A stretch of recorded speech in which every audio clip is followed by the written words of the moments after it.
প্রতিদিন আমরা দুঃখ, হতাশা আর টেনশনে ঘুমাতে যাই, কিন্তু জানেন কি, ইসলাম আমাদের এমন দুইটি ছোট দোয়া শিখিয়েছে যেগুলো পরে ঘুমালে সকালে উঠে আপনি সুসংবাদ পেতে পারেন ইনশাআল্লাহ। আজ আমরা জানব সেই দুইটি দোয়া এবং এগুলোর ফজিলত। প্রথম দোয়া, এই দোয়াটি হযরত ইউনূস আলাইহিস সালাতু ওয়াস সালাম পড়েছিলেন যখন তিনি মাছের পেটের অন্ধকারে ছিলেন।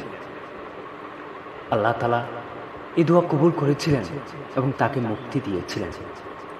নবী করিম সাল্লাল্লাহু আলাইহি সাল্লাম বলেন, যে ব্যক্তি কষ্টে দুঃখে এই দোয়া পড়বে, আল্লাহ তার ডাকে সাড়া দেবেন। তিরমিজি শরীফ। দোয়াটি হচ্ছে, লা ইলাহা ইল্লা আনতা সুবহানাকা ইন্নী কুনতু মিনাজ জালিমিন। অর্থ, আপনি ছাড়া কোনো উপাস্য নেই, আপনি পবিত্র, নিশ্চয়ই আমি ছিলাম জালিমদের অন্তর্ভুক্ত। সূরা আম্বিয়া।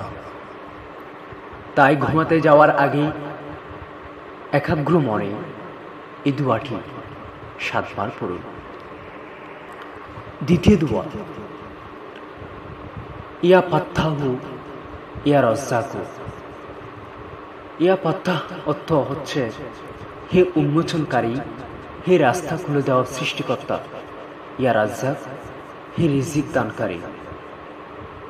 এই দুটো নাম পড়ার মাধ্যমে আল্লাহর কাছে দরজা খোলার ও রিজিক বৃদ্ধির প্রার্থনা করা হয়।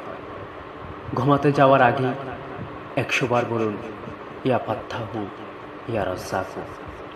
একাগ্রতা ও ভালো নিয়তে পড়লে আল্লাহ এমন জায়গা থেকে সুসংবাদ দিবেন যা আপনি কল্পনাও করেননি। ভাই ও বোনেরা, আমরা যারা প্রতিনিয়ত চিন্তায় থাকি, চাকরি হবে কিনা, রিজিক আসবে কিনা, সুসংবাদ পাবো কিনা, তাদের জন্য এই ছোট দুটি দোয়া বিশাল রহমত হতে পারে।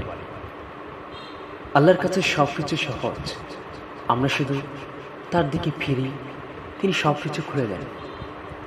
আজ রাত থেকে শুরু করুন, ইনশাআল্লাহ সকালে ভালো কিছুই শুনবেন।